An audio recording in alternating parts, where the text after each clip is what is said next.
আসসালামু আলাইকুম এভরিওয়ান। আশা করি সবাই ভালো আছেন। আবারও নতুন একটি ভিডিও নিয়ে আপনাদের মাঝে হাজির হলাম। আমরা এই মুহূর্তে আছি বগুড়াতে। বগুড়ার ঠনঠনিয়া বাস স্ট্যান্ডের আশপাশে আছি আমরা। আমরা এখানে মোটামুটি ৬ থেকে ৭ দিনের মতো স্টে করব। আর আমরা যাচ্ছি শাহজাহানপুরে। আমাদের কাজ হবে শাহজাহানপুর। মোটামুটি ৬-৭ দিনই আছি এখানে। তো চলুন যাত্রাপথে কিছু অভিজ্ঞতা আপনাদের সাথে শেয়ার করি। আর হয়তো এই ভিডিওটিতে খুব বেশি ভয়েস দিতে পারবো না, আমার ডিভাইসটিতে একটু সমস্যা হওয়ার কারণে আসলে ভয়েসের একটু সমস্যা হচ্ছে, ব্যাকগ্রাউন্ডে একটা নয়েজ আসছে। দেখা যাক, দেখতে থাকুন সামনে। বন্ধুরা, আমরা এখন বনানীর মোড়ে আছি। এই জায়গাটার নাম বনানী। আসলে আমাদের ঢাকাতেও বনানী আছে, বগুড়াতেও বনানী আছে। এটা শহর থেকে বের হওয়ার একটি রাস্তা। জায়গাটা বেশ সুন্দর।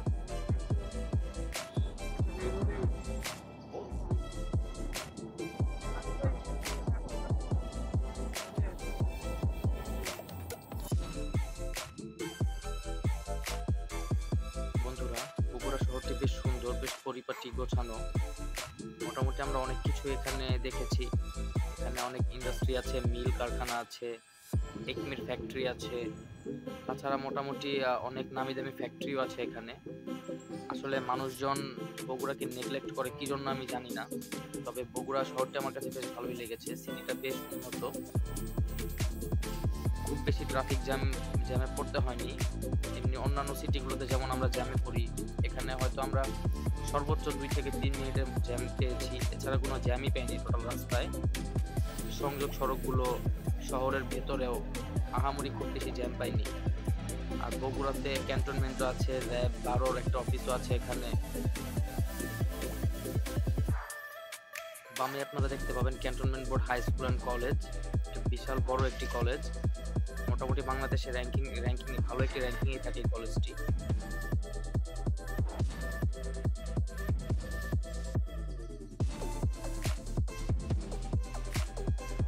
ভিউয়ার্স, আপনারা দেখতে পাচ্ছেন বাদিকে শুধু বিস্তীর্ণ জমি জুড়ে আলু ক্ষেত আর আলু ক্ষেত। এই আলুগুলো ফলন দিবে ফেব্রুয়ারি মাসে। মোটামুটি এই সময় আসলে এখানে আলুই চাষ হয়। রাস্তার ডান পাশে আসলে আলু খেতে আছে বেশিরভাগটা জুড়েই।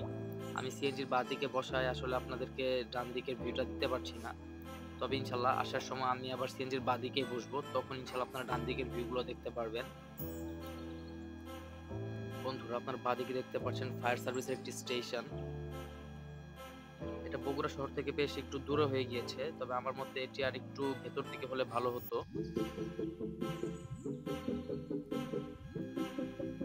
বিস্তীর্ণ জমি জুড়ে শুধু আলু ক্ষেত আর আলু ক্ষেত, সবুজ আর সবুজ। আসলে একটা অসাধারণ দৃশ্য।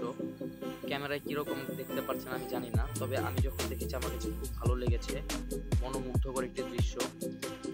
আসলে সময় কম ছিল, না হলে আমি ক্ষেতগুলোতে আসলে নেমে আপনাদেরকে দেখাতাম আলু গাছগুলো কিরকম। আগের কোনো একটি ভিডিওতে আমি অবশ্যই আপনাদেরকে দেখিয়েছি, তবে ইনশাল্লাহ সামনে কোনো একটি ভিডিওতে আবার দেখাবো।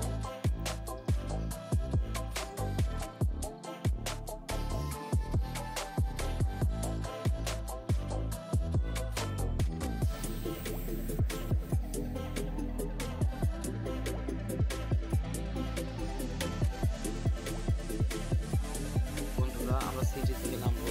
আমরা ঠ্যাঙ্গামারা বাজারের কাছাকাছি এসে পড়েছি। সামনের স্ট্যান্ডে আমরা যেখানে নামবো এটা হচ্ছে ঠ্যাঙ্গামারা বাজার।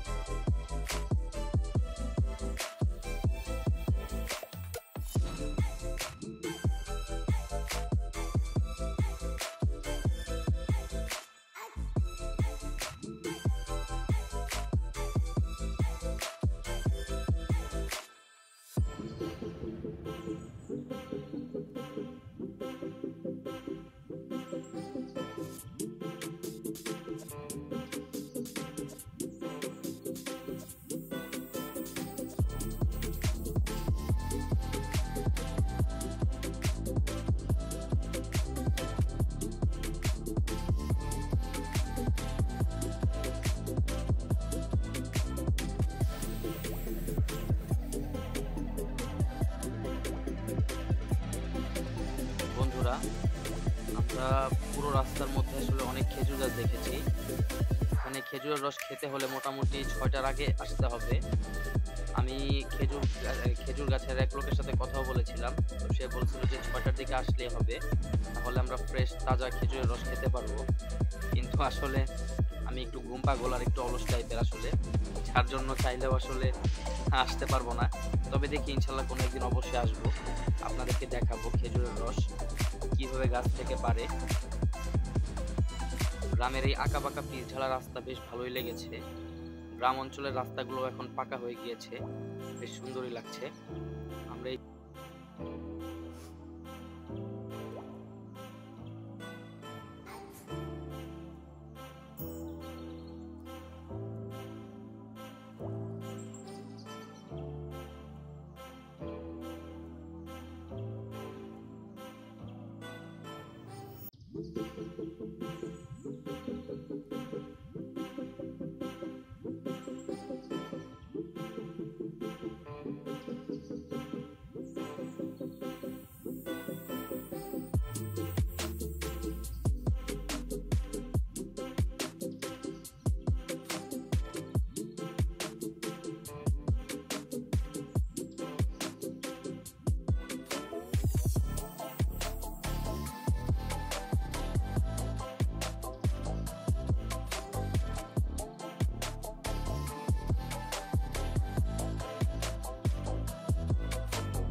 বন্ধুরা সামনে অসম্ভব সুন্দর একটি দৃশ্য দেখতে পারবেন, একদল রাজাহাঁস, খুব সুন্দর লাগছিল দেখতে।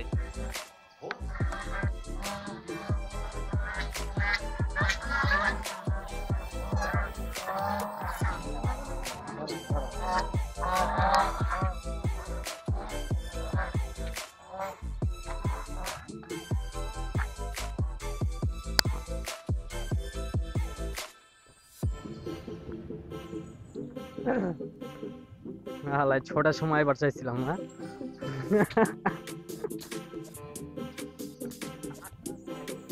ছটা সময় ছিল, কথা বলছি কালকে। হ্যাঁ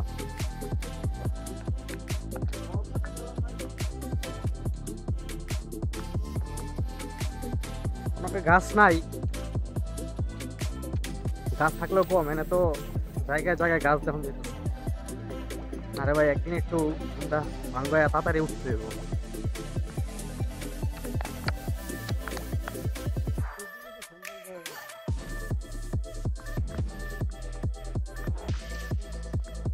দুই বন্ধু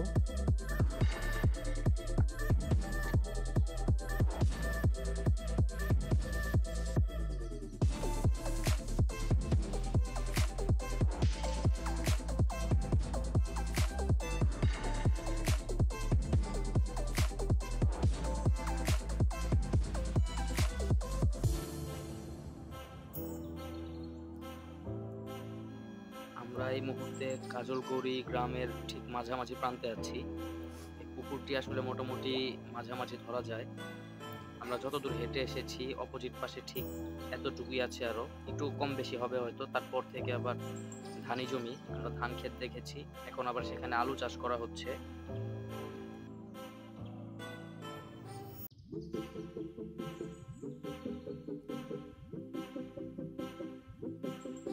বন্ধুরা সামনে আপনারা অনেক মাটির বাড়ি দেখতে পারবেন, ওর সাথেও আমি আপনাদেরকে মাটির বাড়ি দেখিয়েছি। তবে এই জায়গাটাতে আসলে অনেক মাটির বাড়ি, 100টা যদি বাড়ি থাকে তার মধ্যে 95টা আসলে মাটির বাড়ি পেয়েছি আমরা। দু একটা হচ্ছে সিমেন্টের বাড়ি, মানে দেওয়ালের প্লাস্টার সহ বাড়ি পেয়েছি, তবে বেশিরভাগটাই আসলে মাটির বাড়ি। বেশ ভালো লেগেছে।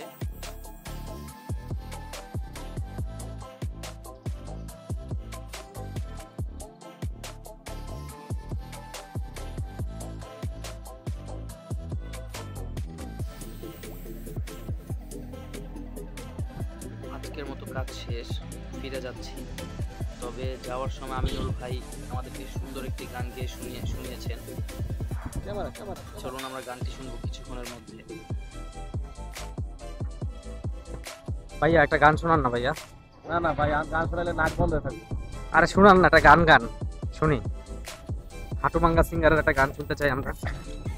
আরে গান না, গান না, গান না। বেলায় পেলাম তোমায়, কেন এখন কি করে বলো রব একলা, ফিরে দেখো আছি দাঁড়িয়ে দাঁড়িয়ে, কেন হঠাৎ তুমি এলে, কেন নয় তবে পুরোটা জুড়ে, আজ পেয়েও হারানো যায় না মানা, বাঁচার মানেটা রয়ে যাবে দূরে, সত্যি তুমি আমাকে আমার হয়ে পুরোটা। না ভাই বলো, সুন্দর সুন্দর, তালিয়া তালিয়া। আমিনুল ভাই বেশ সুন্দরই গান গায়। উনি প্রায় সময় আসলে এভাবে গুনগুন করে গান গায়, তবে আজকে এইভাবে লাউডলি ওনার গান শুনলাম, বেশ ভালোই লেগেছে। যদিও ওনার একটু ঠান্ডার সমস্যা আছে, ওনার নাক বন্ধ, তবুও বেশ ভালোই হয়েছে। ইনশাল্লাহ ভবিষ্যতে উনি আরো সুন্দর গান গেয়ে শোনাবেন যদি আপনারা ডিমান্ড করেন। বন্ধুরা আজকের মতো ফিরে যাচ্ছি, চলুন রাস্তাঘাটগুলো দেখাই আপনাদের, বেশ ভালো লাগবে, আশা করি আপনারা দেখতে থাকুন। আর বন্ধুরা অবশ্যই আমার পেজটিকে লাইক, ফলো, শেয়ার সব দিয়ে দিবেন। আমার ইউটিউবেও সেম একটি পেজ আছে আমার সাথে আমরা, আমার পেজ ইউটিউবের চ্যানেলটিকেও আপনারা লাইক, ফলো, শেয়ার, সাবস্ক্রাইব সব দিয়ে দিবেন।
এই যে বাঁদিকে দেখতে পাচ্ছেন মশারি দিয়ে আটকে রাখা, এখানে যে কি চাষ করছে আসলে আমি জানি না, তবে আমার মনে হয় এখানে স্ট্রবেরি চাষ হয়, কারণ স্ট্রবেরি এভাবে মশারি দিয়ে আটকিয়ে চাষ করতে হয়।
বন্ধুরা আমরা আবার বগুড়া শহরে ফেরত এসেছি, এখান থেকে আর 4-5 মিনিট লাগবে হয়তো আমরা যেখানে আছি সেখানে যেতে।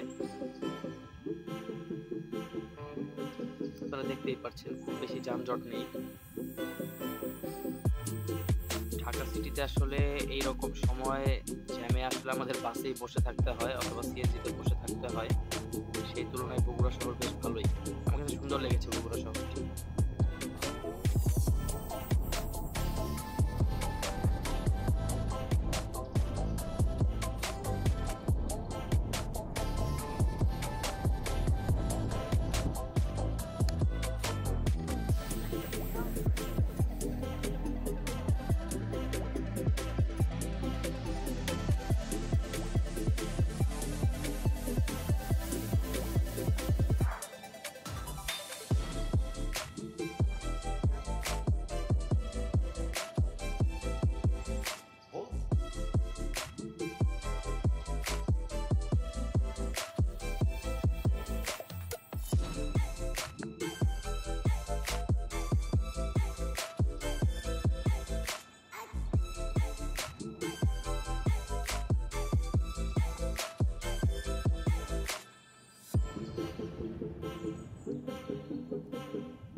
বন্ধুরা, আজকের মতো এখানেই সমাপ্তি।